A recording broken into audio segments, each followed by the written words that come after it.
If you drink almond milk or oat milk, rice milk, or really any plant-based milk, then the product I have to show you today is going to allow you to make your own milks in minutes. So this is a nut milk maker that has been sent to me free of charge for this review, and I'm going to be demonstrating how you can make your own milk. So starting out, this is what the milk maker looks like. The lid just sits on top right here, and then inside we have a stainless steel coating as well as blades at the very bottom, which is going to chop up the nuts, therefore making the milk.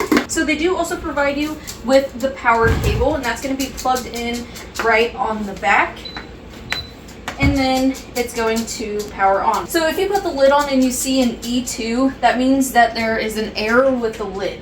So this little tab right here needs to match up with the handle or it's not going to work. So the next thing to do is pick what type of nut you want to make the milk out of, whether it be almonds, cashews, pecans, whatever you have that you want to make milk out of, you're going to be able to with this milk maker. So for this demonstration, we're going to be doing some hazelnut milk, and all we're going to do is place the nuts inside of the milk maker.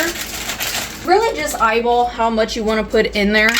I'm going to do the rest of this package, which is probably around a tablespoon or two. And then next on the inside, you see we have cold drink, hot drink, and a minimum line, so you kind of have an idea of where you want to fill it up to. And I'm just going to fill this up to the minimum, if not just a little bit less, because we don't have very many hazelnuts in there. Next thing to do is pick which setting you want the maker to work on. We're going to navigate that by pressing the mode button, and then whatever light is flashing is going to be what setting it's on. So with the hazelnuts, we're going to go over to room temp, which is going to be for 7 minutes. So it's not going to heat up at all. All it's going to be doing is grinding and mixing with the water. So from there, we're going to click start, and it's going to begin working. Is up, it will automatically shut off, and then your milk is going to be ready to go. So this part is optional, but I would highly recommend it, and that is to put it through a fine mesh strainer so you can get all of the pulp out of it. And there is quite a bit, and I'll show you what that looks like. Alright, so here is the hazelnut milk that we got out. It is very hazelnutty, and it does need some sweetener.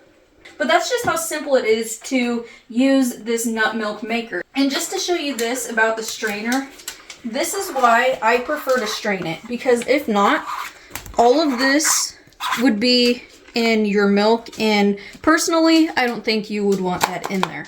So not only is this just for different types of milk from nuts, but you can also use it to make different types of juices, like apple juice, orange juice, and really any type of fruit or vegetable juice. So a lot of different ways that you are able to use this milk maker, whether you are making different milks or juices. Very straightforward, very easy to use, and you're gonna have your different types of milks or juices in just a few minutes. So if you do drink a lot of almond milk or oat milk, rice milk, whatever the case may be, then instead of going out to the store and having to buy all of that, with this you're able to make it on your own at home with less ingredients. It's going to be a lot fresher, and if you do decide to purchase this milk maker, I think you're really going to be impressed with it, and I don't think you're going to regret your decision.